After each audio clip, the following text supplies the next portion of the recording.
नमस्कार दोस्तों, मेरा नाम है विमल सिंह। बालाजी स्टडी अड्डा में आपका स्वागत है। तो इससे पहले जैसे कि हमने बाल विकास जो है उसके प्रश्न देखे थे, सीटेट 31 जनवरी 2021 को जो आपका पेपर प्रस्तावित है उसके लिए हम प्रैक्टिस करा रहे हैं। तो इससे पहले वाले प्रश्न 15 प्रश्न बाल विकास वाले साइड में आई बटन में पिछला वाला वीडियो आपको मिल जाएगा, उस पर क्लिक करके आप देख सकते हैं। आज हम देखेंगे उसके आगे के जो है वो 15 प्रश्न, और इससे पहले के सभी सेट अलग से प्ले बनी हुई है, उसमें देख सकते हैं। और ईवीएस वगैरह जो है ऑलरेडी हम करा चुके हैं एनसीईआरटी वाली, वो भी आप प्ले में जाकर देख सकते हैं। तो चलिए शुरू करते हैं प्रश्न नंबर 16 से। प्रश्न कह रहा है कि शिक्षा का अधिकार अधिनियम 2009, इसमें उल्लेख की गई जो समावेशी शिक्षा है, इसकी अवधारणा किस पर आधारित है? समावेशी शिक्षा को लेकर पूछा गया है। पहला कह रहा है व्यवहारवादी सिद्धांत, इस पर आधारित है। दूसरा कह रहा है अशक्त जो बच्चे हैं उनके प्रति एक सहानुभूतिक अभिवृत्ति, उस पर आधारित है। तीसरा कह रहा है अधिकार आधारित मानवतावादी परिप्रेक्ष्य जो है उस पर आधारित है। या फिर चौथा कह रहा है मुख्यतः व्यावसायिक शिक्षा उपलब्ध करके जो अशक्त बच्चे हैं उनको मुख्य धारा में शामिल करना, ये जो है इस पर बेस्ड है। तो पूछा गया है आपसे शिक्षा का अधिकार अधिनियम 2009 के संदर्भ में जो समावेशी शिक्षा है वो जो है किस पर आधारित है। चलिए बात करते हैं फिर आंसर की। आपने सोच अवश्य लिया होगा, तो बिल्कुल एक अधिकार की बात की गई समावेशी शिक्षा के तहत, तो आपका तीसरा वाला ऑप्शन अधिकार आधारित मानवतावादी परिप्रेक्ष्य, जिसे हम क्या कहेंगे ए राइट बेस्ड ह्यूमनिस्टिक पर्सपेक्टिव, ये आपका बिल्कुल सही हो जाएगा। देखिए जैसे दूसरे ऑप्शन में सहानुभूतिक, तो सहानुभूति प्रदान करने का कोई किसी भी प्रकार का उल्लेख इसमें नहीं। चौथा वाला कह रहा है मुख्य व्यावसायिक शिक्षा उपलब्ध कराकर जो अशक्त बच्चे हैं उनको मुख्य धारा में शामिल करना, तो अशक्त बच्चों को व्यवसायिक शिक्षा ना प्रदान करके व्यावसायिक शिक्षा की बात अलग से की गई है। तो चौथा भी ऐसे कट जाएगा, ऐसे पहला भी, तो तीसरा वाला आपका बिल्कुल सही हो जाएगा। अगला प्रश्न देखते हैं 17, कि संरचनावादी जो ढांचा है उसमें अधिगम प्राथमिक रूप से यंत्रवत याद करने पर आधारित है, प्रबलन पर केंद्रित है, अनुबंधन द्वारा अर्जित है, या फिर अवबोधन की प्रक्रिया पर केंद्रित है। तो इस प्रकार से चार ऑप्शन है। बताना है आपको कि संरचनावादी ढांचे में जो अधिगम है वो प्राथमिक रूप से किस पर केंद्रित है। ऑप्शन 1 2 3 4 में से कौन सा सही होगा? बात करते हैं आंसर की। तो आप क्या कहेंगे? ये आपका अवबोधन जो है इसकी प्रक्रिया पर केंद्रित है, यानी कि focused on the process of meaning making, ये आपका बिल्कुल सही हो जाएगा। तो डायरेक्ट आंसर ही बेस्ड आपके प्रश्न हैं, तो इसमें कोई समझने वाली ऐसी कोई चीज नहीं है। अगला प्रश्न देखते हैं आपका 18, कि अनेक घटनाओं के बारे में बच्चों के द्वारा बनाए गए सहजानुभूत जो सिद्धांत हैं उनके संदर्भ में एक शिक्षिका को क्या करना चाहिए? पहले आपने प्रश्न पढ़ा, समझा, अब देखिए ऑप्शन। पहला कह रहा है कि बच्चों के इन सिद्धांतों को अनदेखा करना चाहिए। मैंने क्या कहा है, सीटेट में कभी भी आप अनदेखा करना, निग्लेक्ट करना, ये सारी चीजें नहीं करेंगे, तो आपको बिल्कुल भी नहीं पता है, तो पहला ऑप्शन आप डायरेक्ट ही काट सकते हैं। दूसरा कह रहा है बच्चों को दंडित करना चाहिए, दंड आप कभी नहीं देंगे, तो दूसरा वाला आपका ऑप्शन भी कट जाएगा। तीसरा कह रहा है बार बार याद करने के द्वारा एक सही सिद्धांत से बदल देना चाहिए, रटंती विद्या का भी आप प्रयोग नहीं करेंगे, तीसरा भी ऑप्शन कट गया। देखिए प्रश्न के बारे में आपने ना भी पढ़ा होता, बस ऑप्शन भी देख के आप इस आंसर को या ये इसमें जो प्रश्न है उसका आंसर आसानी से देख सकते थे। जब तीन ऑप्शन कट गए, चौथा ही आपका बिल्कुल सही होगा, कि प्रतिकूल प्रमाण और उदाहरणों को प्रस्तुत करके बच्चों के इन सिद्धांत जो है उनको चुनौती देनी चाहिए। अब यहाँ पर जो वर्ड लिखा हुआ है उदाहरण, ये उदाहरण आपका पॉजिटिव सेंस के रूप में यूज होता है। यदि आपको ना समझ में आए कभी ऑप्शन में, तो उदाहरण वगैरह देकर बच्चे को समझा रहा जा रहा है, तो वो आपका आंसर सही होने के चांसेस होते हैं। तो ये सारी चीजों को ध्यान दीजिए कि प्रश्न में क्या क्या लिखा है। 19 प्रश्न देखते हैं, जो कि कह रहा है छात्र केंद्रित शिक्षा शास्त्र की क्या विशेषता है। पहला कह रहा है कि केवल पाठ्य पुस्तक जो है उन पर निर्भर होना। दूसरा कह रहा है बच्चों के अनुभवों को प्रमुखता देना। तीसरा कह रहा है यंत्रवत याद करना। और चौथा कह रहा है योग्यता के आधार पर जो विद्यार्थी हैं उनको नामांकित करना और उनका वर्गीकरण करना। तो ऑप्शन मैं आपके लिए थोड़ा सा काट कर यहाँ पर सरल करते रहूं, और तब तक आप सोचिए इनमें से कौन सा सही होगा। यदि सबसे पहले वाले आप ऑप्शन को देखेंगे तो यहाँ पर एक वर्ड लिखा है केवल। मैंने क्या कहा कि केवल जैसे जो वर्ड होते हैं वो एक लिमिट को तय कर देते हैं, और यहाँ पर बात की गई छात्र केंद्रित शिक्षा शास्त्र की, तो क्या केवल पाठ्य पुस्तकों पर ही आप डिपेंड होंगे? तो नहीं, ऐसा नहीं है। पहला ऑप्शन आपका बिल्कुल कट जाएगा। फिर बच्चों के अनुभवों को प्रमुखता देना चाहिए, बिल्कुल देना चाहिए, तो ये बिल्कुल सही हो सकता है। तीसरा कह रहा है यंत्रवत याद करना, अभी मैंने याद करना रटंती विद्या बताई थी, तो बिल्कुल नहीं आप यूज करेंगे, तो तीसरा भी कट जाएगा। चौथा कह रहा है योग्यता के आधार पर विद्यार्थियों को नामांकित करना और उनका वर्गीकरण करना, ये भी बिल्कुल सही हो सकता है। पर अब प्रश्न पे जाइए कि प्रश्न क्या पूछ रहा है। प्रश्न कह रहा है कि छात्र केंद्रित शिक्षा शास्त्र, चाइल्ड सेंटर्ड जो पेडागोजी होती है, उसकी विशेषता क्या होती है? क्या उसकी विशेषता बच्चों के अनुभवों को प्रमुखता देना होता है, या फिर योग्यता के आधार पर विद्यार्थियों को नामांकित करना और वर्गीकरण करना होता है? तो अब आपको समझ में बिल्कुल आ गया होगा, दूसरा ऑप्शन बिल्कुल सही हो जाएगा कि जो बच्चे के अनुभव होते हैं उनको प्रमुखता देना होता है छात्र केंद्रित शिक्षा शास्त्र का। मतलब ही है छात्र केंद्रित का कि छात्र पर आप जो है पूरा फोकस कर रहे हैं, उसके अनुभवों को प्रमुखता दे रहे हैं। छात्र केंद्रित में वर्ड ही यूज हो रहा है छात्र केंद्रित, उससे ही समझ में आपको आ रहा है। और चौथा कह रहे हैं कि योग्यता के आधार पर विद्यार्थियों का नामांकित करना और वर्गीकरण करना, तो नामांकित और वर्गीकरण करना का कोई आधार ही नहीं है यहाँ पर, तो चौथा ऑप्शन डायरेक्ट ही कट जाएगा। 20 प्रश्न आपका कह रहा है कि संवेग एवं संज्ञान एक दूसरे से डैश हैं, पूर्णतया अलग हैं, स्वतंत्र हैं, सन्निहित हैं, या फिर संबंधित नहीं है। Emotions and cognitions are dash each other. इस प्रकार से चार ऑप्शन है, बताना है आपको कौन सा सही होगा। लाइव टाइमिंग है सी टेट के लिए जो है वो 3 बजे दोपहर के, तो 3 बजे दोपहर के आकर आप लाइव प्रैक्टिस प्रश्नों की कर सकते हैं। तो बात करते हैं चलिए फिर आंसर की, ऑप्शन 1 2 3 4 में से कौन सा सही होगा? तो आपका ऑप्शन तीसरा वाला सन्निहित जो है वो बिल्कुल सही हो जाएगा। संज्ञान और संवेग ये दोनों एक दूसरे से सन्निहित हैं, तो आपका ऑप्शन तीसरा वाला सही हो जाएगा। 21 प्रश्न कह रहा है कि संरचनावादी जो सिद्धांत हैं उनके अनुसार अधिगम के बारे में निम्नलिखित कथनों में से कौन सा सही है? पहला कह रहा है कि अधिगम जो है वो पुनर्उत्पादन और स्मरण की जो है वो प्रक्रिया है। दूसरा कह रहा है अधिगम यंत्रवत याद करने की प्रक्रिया है। तो ये देखिए बार बार यही आ रहा है आपका ऑप्शन में, तो आप इसको ऐसे ही काट दीजिए। ज्यादा से ज्यादा प्रश्न प्रैक्टिस करने का देखिए यही फायदा होता है, अब आप आसानी से ऑप्शनों को काट सकते हैं। तीसरा कह रहा है अधिगम आवृत्तीय संबंध के द्वारा व्यवहारों का अनुबंधन है, और चौथा कह रहा है अधिगम सक्रिय विनियोजन के द्वारा ज्ञान की संरचना की प्रक्रिया है। तो बताना क्या है प्रश्न में? प्रश्न कह रहा है कि जो संरचनावादी सिद्धांत है उसके अनुसार अधिगम के बारे में इनमें से कौन सा कथन सही है। अब बात करते हैं आंसर की। ऑप्शन 1 2 1 3 4 2 तो मैंने पहले ही काट दिया, तो 1 3 4 में से आपका कौन सा सही होगा? तो आपका चौथा ऑप्शन बिल्कुल सही होगा कि अधिगम सक्रिय विनियोजन के द्वारा ज्ञान की संरचना की प्रक्रिया है। इंग्लिश वाला भी आप पढ़ सकते हैं, learning is the process of construction of knowledge by active engagement. तो ये आपका चौथा ऑप्शन सही हो जाएगा। अगला देखते हैं प्रश्न आपका 22। 22 प्रश्न आपका कह रहा है कि जो विद्यार्थी हैं उनको स्पष्ट उदाहरण और गैर उदाहरण देने के क्या परिणाम हैं? प्रश्न पढ़ा आपने, समझा। अब देखिए ऑप्शन। तो ऑप्शन कह रहा है पहला कि अवधारणात्मक परिवर्तनों जो हैं उनको प्रोत्साहित करने के लिए ये एक प्रभावशाली तरीका है, तो बिल्कुल हो सकता है। दूसरा कह रहा है ये विद्यार्थियों के दिमाग में भ्रांतियां उत्पन्न करता है, तो नहीं। जो स्पष्ट उदाहरण है या गैर उदाहरण है वो किसी भी प्रकार से भ्रांतियां तो उत्पन्न बिल्कुल नहीं करता है, वो तो और आपका जो कंसेप्ट होता है उसको क्लियर करता है, तो दूसरा ऑप्शन आप डायरेक्ट ही काट सकते हैं।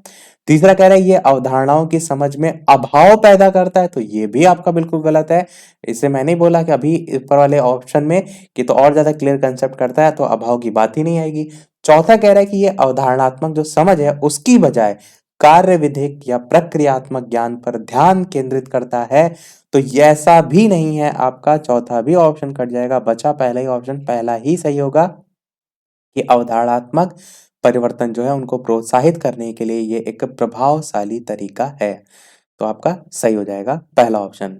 अगला देखते हैं प्रश्न 23। और वीडियो पसंद आ रहा हो तो सभी लोग वीडियो को लाइक भी अवश्य कर दीजिएगा, ताकि इसी प्रकार अच्छे-अच्छे प्रश्न हम आपको आगे भी प्रैक्टिस कराते रहें। और आप सभी का एक लाइक तो बनता ही, इतनी सारी आपके लिए मेहनत की जाती है। देखते हैं हमारा प्रश्न 23। प्रश्न कह रहा है कि बच्चों को अधिगम गतिविधि जो है उनमें भागीदारी करने के लिए लगातार पुरस्कार देना और दंड का प्रयोग करने से क्या प्रभाव पड़ता है? खुद से सोचिए कि बच्चों को आप अधिगम मतलब कोई चीज़ सिखा रहे हैं या उससे संबंधित कोई गतिविधि हो रही है, उसमें भागीदारी करने के लिए लगातार क्या यूज़ कर रहे हैं? पुरस्कार देना और दंड का प्रयोग। इससे प्रभाव क्या पड़ता है? पहला कह रहा है बाहरी अभिप्रेरणा कम होती है। दूसरा कह रहा है आंतरिक अभिप्रेरणा बढ़ती है। तीसरा कह रहा है ये बच्चों को प्रदर्शन आधारित लक्ष्यों के बजाय निपुणता पर ध्यान देने के लिए प्रोत्साहित करेगा। और चौथा कह रहा है कि अधिगम में बच्चों की स्वाभाविक अभिरुचि और जिज्ञासा जो है वो कम होती है। तो इस प्रकार से 4 ऑप्शन है, बताना है आपको कौन सा जो है वो सही होगा। तो आंसर की बात करते हैं। ऑप्शन पहला कह रहे हैं कि जो बाहरी अभिप्रेरणा होती है, मोटिवेशन होता है, कोई दूसरा व्यक्ति आपको मोटिवेट कर रहा है, तो वो क्या कम होता है पुरस्कार दंड देने से? तो आप कहेंगे ऐसा इस प्रकार का कोई प्रभाव जो है वो नहीं पड़ेगा। आंतरिक अभिप्रेरणा, अंदर से जो मोटिवेशन आता है वो कम होता है। नहीं, यहाँ पर बढ़ती है लिखा है। आंतरिक अभिप्रेरणा क्या बढ़ने लगता है पुरस्कार और दंड से? तो ऐसा बिल्कुल नहीं है। बढ़ेगा कैसे? जब आप पुरस्कार दंड या बार-बार प्रयोग कर रहे हैं अधिगम गतिविधियों में भागीदारी के लिए, तो वो तो और नेगेटिव सेंस में जाएगा, तो दूसरा भी घट जाएगा। तीसरा कह रहा है ये बच्चों को प्रदर्शन आधारित लक्ष्यों के बजाय निपुणता पर ध्यान देने के लिए प्रोत्साहित करेगा, तो ऐसा तो बिल्कुल नहीं है, तीसरा भी नहीं होगा।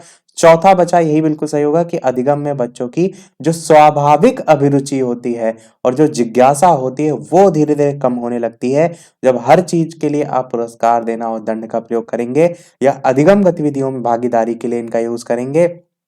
तो स्टार्टिंग में तो वो कारगर होंगे, पर धीरे धीरे आप देखेंगे जो स्वयं से इंटरेस्ट आता है किसी भी चीज को पढ़ने में, वो धीरे धीरे कम होने लगेगा, जिज्ञासा कम होने लगेगी। तो यही चौथा आपका ऑप्शन बिल्कुल सही हो जाएगा। अगला प्रश्न 24 कह रहा है कि निम्नलिखित जो है उसमें कौन सी प्रथाएं सार्थक अधिगम को बढ़ावा देती हैं? पहला कह रहा है ऑप्शन शारीरिक दंड। दूसरा कह रहा है सहयोगात्मक अधिगम पर्यावरण। तीसरा कह रहा है सतत और समग्र मूल्यांकन। और चौथा कह रहा है निरंतर तुलनात्मक मूल्यांकन। तो बताना है आपको कौन सी प्रथाएं सार्थक अधिगम को बढ़ावा देती हैं?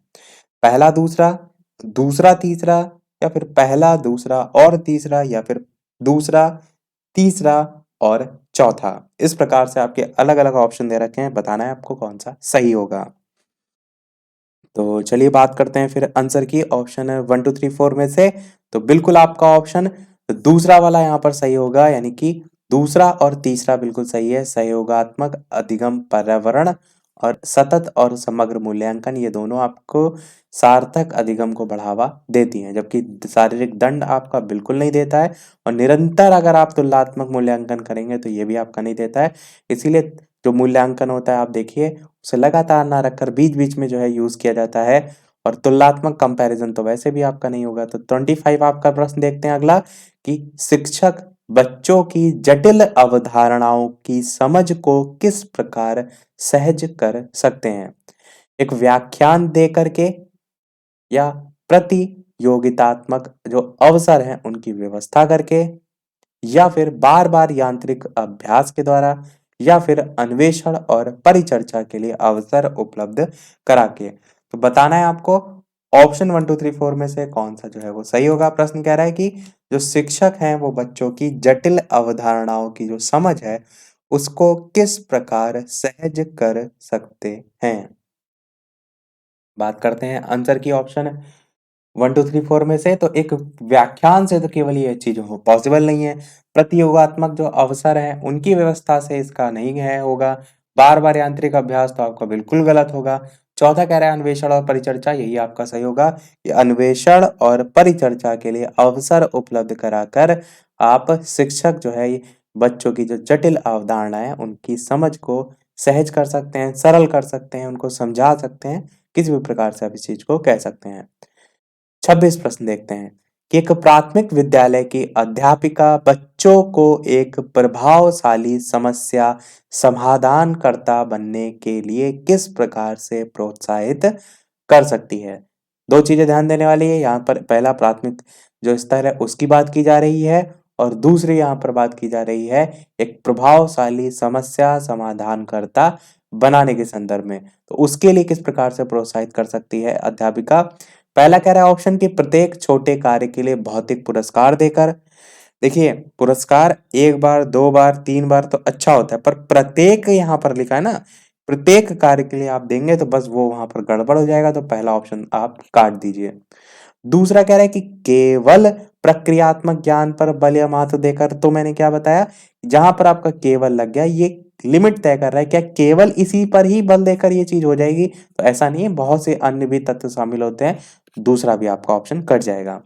तीसरा कह रहा है गलत जो उत्तर दे रहा है बच्चा उसको अस्वीकार करके और दंडित करके, ऐसा तो आप बिल्कुल नहीं करेंगे, ये तो तीसरा तो सबसे पहले ही काट दीजिए। तो बचा चौथा ऑप्शन, यही बिल्कुल सही हो जाएगा कि बच्चे जो हैं उनको सहजानुभूत अनुमान लगाने के लिए प्रोत्साहित करके और उसी पर आधारित विचार मंथन करके आप इस प्रकार से प्रोत्साहित कर सकते हैं। तो चौथा आपका ऑप्शन बिल्कुल सही हो जाएगा। जो चाहे इंग्लिश में प्रश्न पढ़ना वो इंग्लिश में भी पढ़ सकते हैं। 27 प्रश्न देखते हैं कि निम्नलिखित अवधि में से किसमें शारीरिक वृद्धि और विकास तीव्र गति से घटित होता है। पहला कह रहा है शैशवावस्था और प्रारंभिक बाल्यावस्था में शारीरिक वृद्धि की बात की जा रही है और विकास की। दूसरा कह रहा है प्रारंभिक बाल्यावस्था और मध्य बाल्यावस्था। तीसरा कह रहा है मध्य बाल्यावस्था और किशोरावस्था। और चौथा कह रहा है किशोरा अवस्था और वयस्कता। इस प्रकार से बताना है आपको कौन सा सही होगा। तो चलिए बात करते हैं फिर आंसर की। तो शारीरिक वृद्धि और विकास जो तीव्र गति से सबसे ज्यादा घटित होता है वो आपका प्रारंभिक बाल्यावस्था में, और उससे पहले की जो अवस्था होती है शैशवावस्था, यानी पहला वाला आपका ऑप्शन सही होगा। इन्फेंसी एंड अर्ली चाइल्डहुड, शैशवावस्था और प्रारंभिक जो बाल्यावस्था होता है इसी में जो है सबसे तीव्र गति से घटित होता है। अगला प्रश्न देखते हैं आपका 28 की निम्नलिखित में से कौन सा विकास का सिद्धांत नहीं है, आपको बताना है। पहला कह रहा है विकास जीवन पर्यंत होता है, आप कहेंगे ये आपका बिल्कुल सही है, ये आपका एक सिद्धांत होता है, जबकि यहाँ पर नहीं पूछा गया है। दूसरा कह रहा है विकास परिवर्त होता है, यानी क्या डेवलपमेंट को मॉडिफाइबल किया जाता है, तो किया जा सकता है, तो बिल्कुल आपका दूसरा भी सही है। तीसरा कह रहा है कि विकास आनुवंशिकता और पर्यावरण दोनों के द्वारा प्रभावित होता है, बिल्कुल आपका सही है ये भी, जबकि यहाँ पर नहीं पूछा गया है। तो बचा चौथा ऑप्शन, यही आपका गलत होगा कि विकास सार्वभौमिक है तथा सांस्कृतिक संदर्भ इसे प्रभावित करते हैं, तो नहीं, सांस्कृतिक संदर्भ इसे प्रभावित नहीं करते हैं। तो चौथा वाला आपका ऑप्शन बिल्कुल सही हो जाएगा, जो कि आपका विकास का जो सिद्धांत है ये आपका नहीं है। तो चौथा वाला आपका बिल्कुल सही हो जाएगा। 29 प्रश्न कह रहा है कि वैयक्तिक विभिन्नताओं का प्राथमिक कारण जो है वो क्या है। पहला कह रहा है लोगों के द्वारा माता पिता से प्राप्त आनुवंशिक संकेत पद्धति या कोड। दूसरा कह रहा है जन्मजात विशेषताएं। तीसरा कह रहा है पर्यावरणीय प्रभाव और चौथा कह रहा है आनुवंशिकता और पर्यावरण के बीच जटिल पारस्परिक क्रिया। तो वैयक्तिक विभिन्नता, हर व्यक्ति इंडिविजुअल अलग अलग है, तो उसी में जो वेरिएशन देखते हैं आप उसका प्राथमिक रीजन क्या होता है, प्राथमिक कारण क्या होता है, ये आपसे यहाँ पर पूछा गया है। बात करते हैं आंसर की। ऑप्शन 1 2 3 4 में से कौन सा जो है वो सही होगा, तो बात करते हैं आंसर की। तो आपका ऑप्शन चौथा वाला बिल्कुल सही होगा, आनुवांशिकता और पर्यावरण के बीच जटिल पारस्परिक क्रिया, ये आपका जो है वो बिल्कुल सही हो जाएगा, जो कि वैयक्तिक विभिन्नता जो है उसका प्राथमिक कारण जो है वो हो जाएगा। देखिए सभी हमारे प्रश्न यहाँ पर समाप्त हुए। अब देखते हैं हमारा अगला और इस वीडियो का लास्ट प्रश्न, और इसके बाद एक प्रश्न पूछेंगे हम आपसे भी। और वीडियो अभी तक आपने लाइक ना किया हो, इतने अच्छे अच्छे प्रश्न आपको प्रैक्टिस कराए जा रहे हैं, तो एक लाइक तो आपका सभी लोगों का वीडियो पर बनता ही है। चैनल पर नए हो तो सब्सक्राइब करके भी अवश्य जुड़ जाइएगा, और टेलीग्राम चैनल से नहीं जुड़े हैं तो बालाजी स्टडी अड्डा सर्च करके भी आप टेलीग्राम से जुड़ सकते हैं। और वीडियो के डिस्क्रिप्शन में भी आपको लिंक मिल जाएगी। देखते हैं हमारा लास्ट प्रश्न कि निम्नलिखित में से कौन सा द्वितीयक सामाजिकरण एजेंसी का उदाहरण है? सेकेंडरी सोशलाइजिंग एजेंसी के बारे में पूछा गया है। परिवार और पास पड़ोस, परिवार और मीडिया, विद्यालय और मीडिया, या फिर मीडिया और पास पड़ोस। तो बात करते हैं ऑप्शन 1 2 3 4 में से कौन सा सही होगा। तो बिल्कुल आपका सोशल एंड मीडिया यानी विद्यालय और मीडिया, सोशल नहीं, स्कूल एंड मीडिया, ये आपका विद्यालय और मीडिया, ये वाला ऑप्शन तीसरा वाला बिल्कुल सही हो जाएगा, जो कि द्वितीयक सामाजिकरण एजेंसी का उदाहरण है। तो सभी प्रश्न हमारे समाप्त हुए। अब हम देखते हैं एक प्रश्न आपके लिए, जैसे कि सभी वीडियो में हम आपसे एक ना एक प्रश्न पूछते हैं। तो ये है आपका इस वीडियो का प्रश्न 34 वाला, मैथ पोर्शन का है, क्योंकि इसके बाद के जो प्रश्न है वो आपके मैथ के हैं। इसके बाद हम कल देखेंगे दोपहर के 3 बजे मैथ के प्रश्न। तो प्रश्न आपका है 34 नंबर की, वह संख्या जो 1 से 10 दोनों को सम्मिलित करते हुए, कि 1 को भी सम्मिलित करना है 10 को भी, तक सभी संख्याओं से विभाज्य होती हो, सबसे कटती हो 10, 100, 604 या 2520। तो इन चारों में से ऐसी कौन सी संख्या है जो 1 से भी कटे, 2 से भी कटे, 3 से भी, 4 से भी, 5 से भी, ऐसे 6 7 8 9 10 से भी कटे। तो सबसे कटे 1 से 10 के बीच जितनी भी संख्या है, इन चारों में से कौन सा सही होगा? A number that is divisible by all the numbers from 1 to 10 both inclusive 10, 100, 604 या 2520। तो अपना आंसर ऑप्शन 1 2 3 4 ना टाइप करके डायरेक्ट आंसर बताइएगा कि 10, 100, 604 और 2520 में से कौन सा सही होगा। तो सभी लोग अपना आंसर वीडियो के मेन कमेंट में बताइएगा। देखते हैं कल तक कितने लोग का आंसर आता है। कोशिश कीजिए अधिक से अधिक लोग ट्राई करें, क्योंकि जब तक मैथ आप लगाएंगे नहीं तब तक कभी नहीं आएगी। तो प्रैक्टिस ज्यादा से ज्यादा कीजिए अच्छे से अच्छे प्रश्नों की।